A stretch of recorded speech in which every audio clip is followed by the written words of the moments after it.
우리는 이제 요한복음 8장에 예수님과 종교 지도자들 사이에 오간 대화에 거의 마지막에 도달하게 되었습니다. 1장으로부터 4장에는 예수님을 우리에게 소개해 주고 있어요. 그 대목에서는 당시의 사람들이 예수님을 영접하는 사건들이 기록되어졌어요. 특별히 3장에 보면 니고데모라는 사람이 나오죠. 그는 유대인들의 어떤 대표적인 공의원이었고 상당한 사람이에요. 근데 그러한 사람도 예수님을 영접하였고, 그 4장에 보면 사마리아 여인, 유대인들이 보면 가장 낮고 천한 사람이라고 할 수가 있어요. 근데 그도 예수님을 영접하는, 그러니까 뭐예요? 예수님은 그 누구에게나 구주이십니다. 1장으로부터 4장은 이와 같이 유대인들이 예수님에게 나오고 예수님을 영접하고 그런 저기들이 기록이 되어져 있어요. 근데 이 5장으로부터 8장에 보면,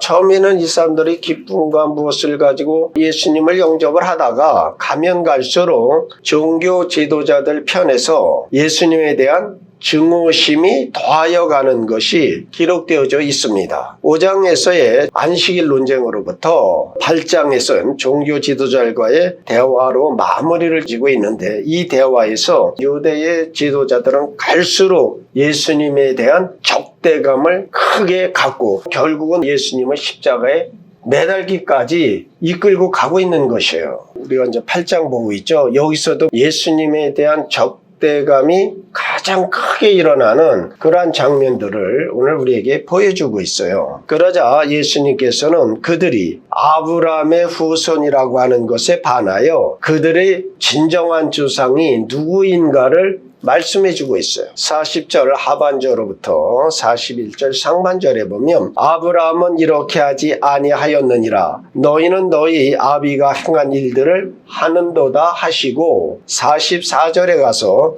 너희는 너희 아비 마에게서 났으니 너희 아비의 욕심대로 너희도 행하고자 하느니라고 아주 딱 꼬집어 말씀하셨어요. 그때 이 종교 지도자들은 뭐라고 하느냐면, 우리가 아브라함의 자손이다. 그러니까 이들은 아브라함과 자신들의 관계를 기초로 하여서 구원의 문제에 대해서는 우리는 이미 따놓은 당상이고 우리는 확신하고 있다라고 하는 이런 말이에요. 하나님께서는 아브라함과 그 자손들에게 약속하셨습니다. 혈통적으로 말하면 그들은 아브라함의 자손임에 틀림이 없습니다. 그래서 그들은 우리는 아브라함의 복을 받았고 우리가 걱정할 것이 없다 하는 이러한 반응을 지금 나타내고 있는 것입니다. 예수님께서는 영적인 문제를 그처럼 기만적으로 생각하는 것을 공박하시면서 하나님께 있어서 문제는 혈통보다는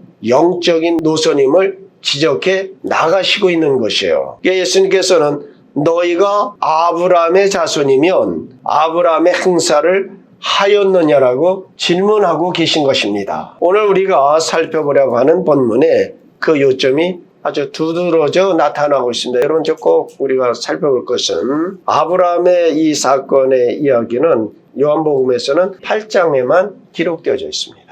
그래서 오늘 본문은 우리로 아브라함의 모본을 생각하게 하는 것입니다. 예수님께서는 왜 아브라함을 들어 모본을 우리에게 제시하고 있는가? 우리 모두가 아브라함의 믿음을 소유하시기를 먼저 축원드립니다. 하나님께서는 혈통적인 계보에 별 관심을 갖고 계시지 않다는 것을 반드시 기억하셔야 됩니다. 그러니까 아브라함의 복에 참여하는 것은 혈통적 이스라엘이 아니라 영적 이스라엘입니다. 영적인 말씀을 육적으로 받으면 이상해지는 것이에요. 일단 육적인 말씀을 영적으로 받으면 이상해지는 것이에요. 그래서 우리에게 듣는 마음과 깨달을 수 있는 영이 와야 되는 것이에요. 이제 우리가 지난주에 보았지만 진실로 진실로 너에게 이르노니 사람이 내 말을 지키면 영원히 죽음을 보지 아니하리라. 여러분, 오늘 여러분이 예수 그리스도를 믿어 여러분 죽지 않습니다. 이런 사람들이 있었잖아요. 그게 영생교 아니에요. 육적으로 안 죽는다는 겁니까? 영적으로 안 죽는다는 겁니까?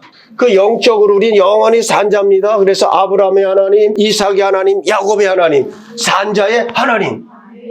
그러니까 우리는 하나님 안에 살아있는 것이에요. 근데 과거에 영생교에서 뭐라 했어요? 영생교 믿으면 안 죽는다는 거예요. 육신적으로 안 죽는, 사람이 한 번 죽는 것은 정해진 것이에요. 그러니까 여러분, 들을 귀가 열려져야 되는 겁니다. 그러니까 오늘도 예수님께서 이 말을 하니까 유대 지도자들이 어떻게 생각을 했어요? 저것을 순전히 육적으로 받은 것이에요. 자, 그러면 오늘 우리가 받아야 할 것은 아브라함이 어떤 일을 행하여서 하나님의 기쁨이 되었느냐 하는 것입니다. 우리는 창세기에 기록된 아브라함의 행적을 통하여 이런 대답을 할 수가 있습니다. 첫째로 아브라함은 세상의 존귀를 받는 것보다 하나님의 부르심을 더 크게 생각했던 사람입니다. 아브라함은 이 세상에서도 얻을 존귀가 분명히 있었던 사람입니다. 아브라함은 당대의 거부였어요. 갈대아 우르에서도 그는 존귀한 자였습니다.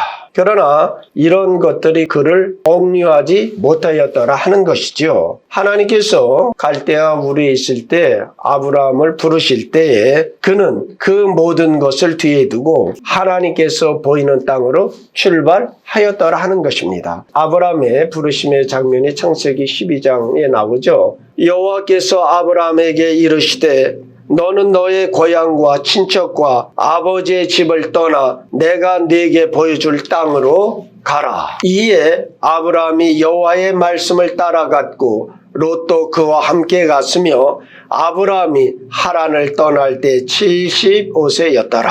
자, 이것은 오늘 본문에 잘 어울리고 있습니다. 또 어째서 그렇게 많은 사람들이 예수 그리스도를 자기들의 주로 받기를 꺼려 하는지에 대한 아주 정확한 해답을 우리에게 줄만 합니다. 여기에 지금 저 예수님과 당면한 사람들이 있죠. 그들 자신이 존귀를 받고 싶어 했던 뛰어난 종교적인 인물들이 있습니다. 또 그들이 소원하고 있는 보잘것없는 존귀와 비교할 때에 그것은 정말 아무것도 아닐 정도로 하나님께 존귀를 입은 예수님이 계십니다. 그러나 먼저 생각해보죠. 예수님과 당대 인정받는 종교 지도자들. 자, 세상의 눈으로 볼 때 그 종교 지도자들이 존귀해 보였겠습니까? 예수님이 존귀해 보이셨겠습니까? 그들은 존귀를 얻은 자들입니다.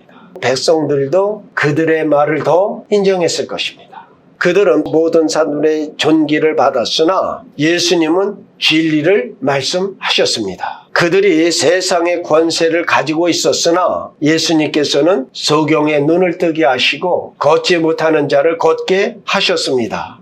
또한 예수님께서는 하나님을 알고 복종하심으로 하나님을 존귀케 하셨습니다. 예수님께서 그러죠. 나를 믿는 자는 죽지 않는다. 자, 이것을 육적으로 받으면 뭐라 그래요? 과대망상증 걸린 자 아니냐? 그러니까 너 귀신 들렸다. 너 미쳤다. 그러니까 그들이 뭐라 그래? 너는 너를 누구라고 생각하느냐? 우리는 글로 이 말씀을 보니까 글에는 감정이 실려 있지 않죠? 그러나 너는 너를 누구라고 생각하느냐 하는 것은 예수님을 크게 조롱하는 것이고 공박하는 것이고 너 정신 이상자 아니냐는 그 이상의 말을 지금 하고 있는 것이에요. 아주 예수님을 깔보고 모독적으로 비웃으며 정신 이상자로 삼으면서 하는 질문이 너는 너를 누구라고 생각하느냐? 왜냐하면 그들은 예수님이 자기들의 조상인 아브라함이나 선지자들보다 더 큰 자로 생각하는 뉘앙스를 풍기며 말을 하기 때문에 이들은 이런 말을 하게 된 것이에요. 그때 예수님께서 그들에게 대답을 이렇게 하십니다. 내가 내게 영광을 돌리면 내 영광이 아무것도 아니거니와 내게 영광을 돌리시는 이는 내 아버지시니 곧 너희가 너희 하나님이라 칭하는 그이시니라고 하셨습니다. 여러분 중요한 것 있죠. 영적인 말로 영적으로 받아야 됩니다. 오늘 우리에게도 들을 마음이 깨달을 영이 임하셔야 되는 것입니다. 오늘 우리가 기독교가 세상 사람들과 대화가 안 되면 우리가 옹졸한 사람처럼 된다고 그랬죠. 왜냐하면 진리가 모든 사람에게 통하는 것이 아니기 때문에 그렇습니다. 이 사람들은 어떻게 했냐면 세상적인 존귀에 관심이 있습니다. 그러므로 이러한 배경에서 아브라함은 오직 하나님께로부터 오는 존귀만을 구하는 사람의 표정이 되어지고 있는 것입니다. 이는 참으로 지혜로운 선택이었습니다. 모든 참된 지혜는 하나님께로부터 옵니다. 세상에서 오는 모든 지혜는 의미가 없고 그것은 다 지나가는 것입니다. 요한복음을 주석한 바클레이라고 하는 성경학자가 있어요. 그는 이 부분을 이렇게 주석을 해놓으셨어요. 자신을 영화롭게 하는 일은 어렵지 않다. 일종의 인위적인 영예를 두르는 것은 쉽다. 자화자찬의 태양빛에 일광욕하는 것은 정말 쉽다. 사람들로부터 존귀를 얻어내는 것은 그렇게 어려운 일이 아니라고 했습니다. 우리가 사는 세상은 항시 성공적인 사람이나 야심찬 사람을 존귀케 합니다. 그러나 영혼만이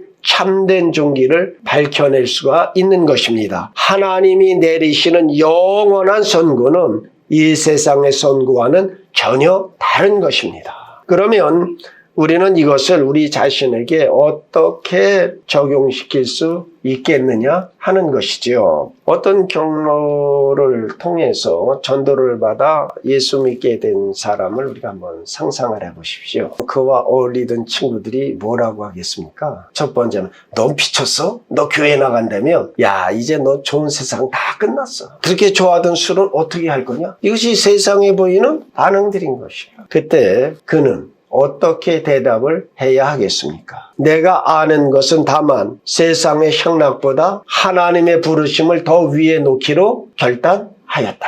가장 우선적으로 나는 하나님을 섬기기로 결심한 사람이다. 여러분, 이렇게 답을 하셔야 되는 겁니다. 아브라함이 바로 그러한 사람이었다 하는 것입니다. 히브리서 11장 8절로 10절에서는 아브라함에 대하여 이렇게 말씀해 주십니다. 믿음으로 아브라함은 부르심을 받았을 때에 순종하여 장래의 유업으로 받을 땅에 나아갈새 갈 바를 알지 못하고 나아갔으며 믿음으로 그가 이방의 땅에 있는 것 같이 약속의 땅에 거류하여 동일한 약속을 유업으로 함께 받은 이삭 및 야곱과 더불어 장막에 거하였으니 이는 그가 하나님이 계획하시고 지으실 터가 있는 성을 바랐음이라. 아브라함은 하나님이 부르심을 따라 이렇게 되어졌고 끝내는 천국을 사모하는 그런 사람이었다 하는 것입니다. 둘째로 아브라함은 여러 가지 어려운 환경에도 불구하고 하나님을 믿었습니다. 아브라함이 가나안 땅에 머문 지 그리 오래되지 않아서 가나안 땅에 기근이 들었어요. 아브라함은 믿음이 연약할 때이니까 애굽으로 내려가지요. 근데 애굽으로 내려가서 바로의 눈에 띄어 그의 아내 사라를 빼앗기게 돼요. 근데 하나님께서 그를 지켜주셔서 결국 사라는 아브라함에게 돌아오게 되었고 아브라함은 오히려 많은 재물을 얻어 가지고 가나안 땅으로 올라오게 되어집니다. 그러니까 일련의 이런 하나님의 특별한 섭리와 이러한 사건들을 통하여 아브라함은 믿음이 점점 더 커져가는 사람이 되어진 것이에요. 이제 그 가나안 땅에 다시 올라올 때 저들의 문제는 그들의 혈육이라고 하는 것은 아브라함과 조카 롯밖에 없어요. 그러니까 자기의 혈육은 그 둘밖에 없는데 재산이 너무 많아가지고 종들끼리 다투니까 롯아, 우리가 이방 땅의 혈육은 너와 나밖에 없는데 네 종이나 내 종이나 목축을 하니라고 풀 갖고 서로 싸움을 하면 어떻게 되겠니? 그러니까 자, 네가 좋은 땅을 취하여서 우리가 좀 거리를 두고 자유롭게 목축을 하자. 그러니까 조카 롯이 양치기 좋은 땅들만 싹 골라고 삼촌 나 이거 갖겠어요. 그리 해라. 그리고 아브라함은 물론 땅의 문제도 있었겠지만 더한 것이 뭐예요? 내가 이 먼 곳에 와서 이제는 혈육이라고는 저 하나밖에 없는데 아주 허전함과 공허함과 또 쓸쓸함과 또한 섭섭함도 있었겠죠. 그렇게 고민을 할 때 여호와께서 나타나셔서 아브라함아 네가 동서남북을 다 살펴보아라. 그럼 네가 보이는 땅, 네가 걷는 이 땅을 다 내가 너와 네 후손에게 주리라. 그렇게 위로를 하시는 거예요. 아브라함은 일련의 사건들을 통하면서 하나님을 알아가는 것이에요. 아브라함이 경험한 하나님을 나의 하나님으로 삼고 아브라함의 경험을 나의 경험으로 삼아 하나님을 아는 지식에 자라나기를 축복드립니다.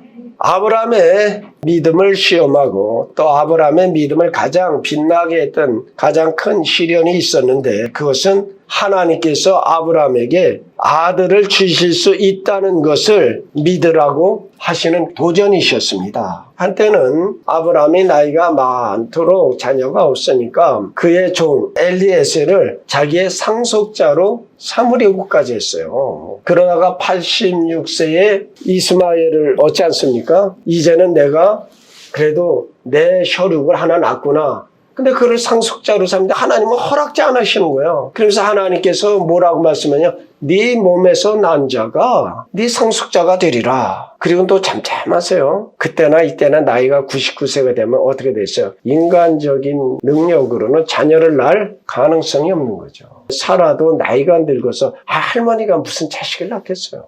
몸이 죽은 자 같이 된 그때에 여호와가 나타나서 명년에 사라가 애를 낳으리라. 야, 여러분 그때나 이때나 이게 말이 되는 얘기입니까? 근데 아브라함은 여호와가 말씀하심에 그것을 믿었더라. 여러분 이러한 일은 우리 생에 비일비재하게 일어납니다. 오늘 우리가 생각하면 절대 일어나지 않을 만한 일들을 말씀하실 적이 있어요. 아니 어째 그러한 일이 네가 잘못 받은 거야.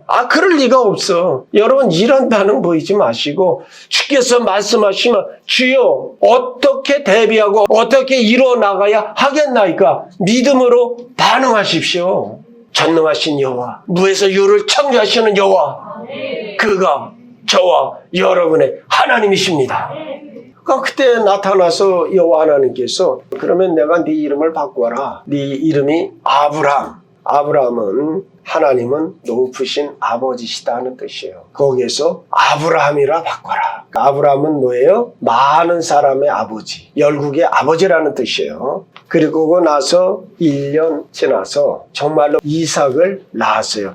이삭의 이름이 웃음이라는 뜻이죠. 아람어로 말하면 즐거움이라는 뜻이에요. 성경은 이해돼야 해요. 로마서 4장 19절로 21절엔 우리에게 이렇게 말씀해 주십니다. 그가 100세나 되어 자기 몸이 죽은 것 같고 사라의 태가 죽은 것 같음을 알고도 믿음이 약하여지지 아니하고 믿음이 없어 하나님의 약속을 의심하지 않고 믿음으로 견고하여져서 하나님께 영광을 돌리며 약속하신 그것을 또한 능히 이루실 줄을 확신하였으니 우리가 믿은 하나님은 만물을 임의로 다스리는 절대 주권자이십니다. 하나님께서는 최선이라고 생각하신다면 우리의 환경을 더 좋게 하여 주실 수도 있으십니다. 우리가 해결할 수 없는 난제도 제거하여 주실 수 있으십니다. 그러나 만일에 하나님께서 우리에게 그렇게 하시지 않으신다면 그것은 하나님께서 계획하신 어떤 목적이 있기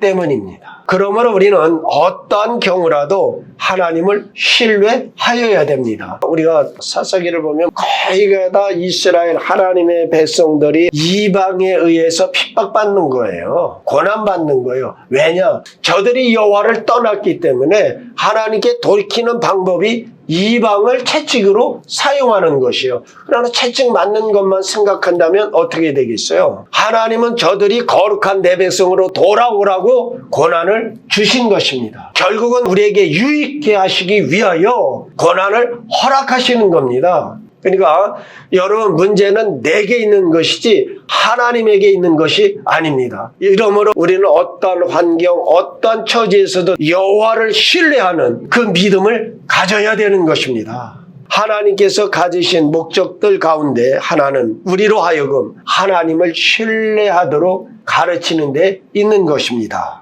끝으로 아브라함은 예수 그리스도의 오심에 소망을 두었고 그 오시는 걸 즐거워야 하였음을 오늘 본문 56절은 말씀해 주고 있습니다. 너의 조상 아브라함은 나의 때 볼 것을 즐거워하다가 보고 기뻐하였느니라. 자, 이 구절은 오늘 우리가 이해하기 어려운 난제 구절입니다. 이에 대한 해석도 참으로 다양해요. 수많은 해석들을 주어지고 있다는 것이죠. 그러나 오늘 우리는 본절에 충실해 보려고 합니다. 아브라함은 나의 때 볼 것을 즐거워하다가 보고 기뻐하였다라는 말씀은 예수님께서 이 땅에 내려와서 사역을 하시는 당시에 일어났던 일보다는 아브라함의 때로 거슬러 올라가 그 아브라함 때에 일어났던 어떤 것을 가리키는 것으로 보는 것이 적당할 것입니다. 창세기 22장에 가면 모리아산에서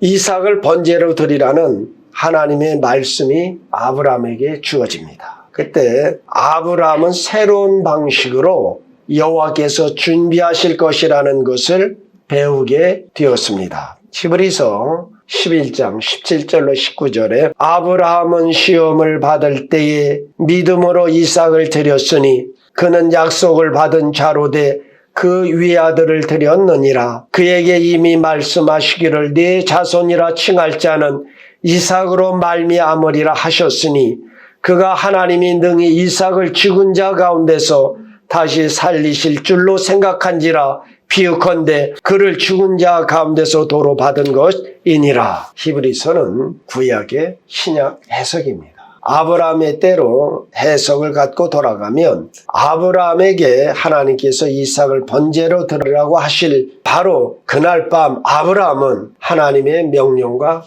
굉장히 씨름을 하셨을 겁니다. 아니요, 어떻게 해서 아들인데.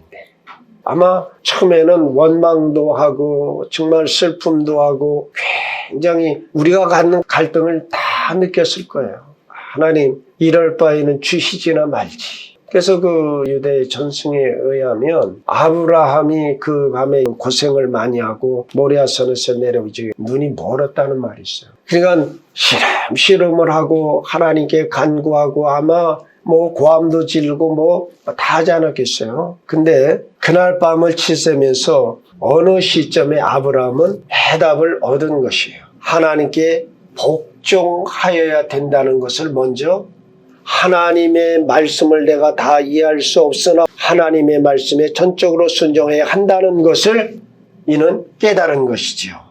또한 하나님께서는 이삭을 통하여 큰 민족을 이루신다라고 약속하셨던 것도 생각해낸 거예요. 그러니까 여러분, 하나님은 거짓말 하시는 분이 아니라는 것이죠. 다른 말로 하면 뭐예요? 아브라함은 신실하게 여호와를 믿었다는 것이죠. 그것이 히브리서 해석이에요. 그러니까 아브라함이 여호와 하나님께서 이삭을 통하여 많은 내 자녀를 준다고 했는데 이삭은 지금 자녀가 없지 않냐. 그럼 그 이삭을 나에게 번제로 준다고 하면 하나님께서 이삭을 다시 살려주시든지 무슨 기사와 이적을 주실 것이다. 그래서 히브리서는 뭐라고 그래요? 죽은 자 가운데서라도 다시 살려내실 것이다. 이것이 아브라함이 얻은 결론이에요. 자, 한번 따릅시다. 여호와를 신뢰하자. 이게 아브라함의 믿음이에요. 아브라함은 하나님께서 이삭을 죽은 자 가운데서 도로 살리시는 이적을 행하실 것을 믿었다. 그러나 그것이 전부를 말하는 것은 아닙니다. 왜냐하면 하나님께서는 아브라함이 믿었듯이 이삭을 죽였다가 다시 살려내신 것이 아니라 아브라함이 뭐라고 그래요? 여호와 이레. 하나님은 그러한 이적을 한 것이 아니라 이삭 대신에 무엇을요? 번제할 순양을 덩클에 걸리게 준비하셨다. 그래서 여호와에 누가 준비하셨다? 여호와께서. 그러니까 아브라함은 이삭의 이 사건을 통하여 무엇을 깨달았냐면, 자, 이삭이 무엇의 표상이에요? 예수님의 표상이에요. 아브라함이 자기의 육신적으로 아들을 낳을 수가 없을 때 약속하셨고 주셨고, 그를 번제로 드리라 할 때 하나님께서 준비하여 수장을 주셨지요. 아브라함은 이삭의 이 사건을 통하여 무엇을요?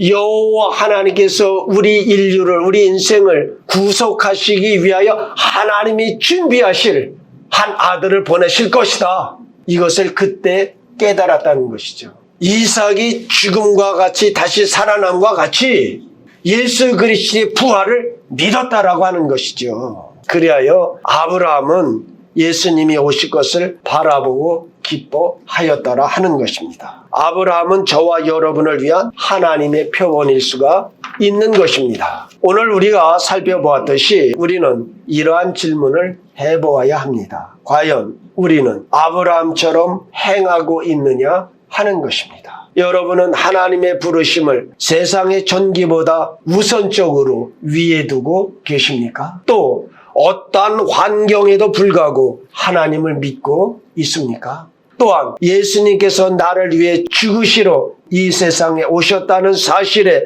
소망을 두며 그 오심을 기대하고 즐거워하고 있느냐 하는 것입니다. 너희 조상 아브라함은 나의 때 볼 것을 즐거워하다가 보고 기뻐하였느니라. 아브라함처럼 행하면 하나님께서 기뻐하시며 그의 풍성한 길로 인도하여 주실 것입니다. 저와 여러분은 아브라함의 하나님을 나의 하나님으로 삼고 아브라함처럼 행하시기를 바랍니다. 아브라함이 예수님의 때 볼 것을 즐거워하다가 보고 기뻐함과 같이 예수님께서 무한 영광 중에 이 땅에 다시 오실 날을 대망하시며 예수님께 소망을 두고 살아가는 그러한 성도들 되어주시기를 우리 주 예수 그리스도의 이름으로 축원드립니다.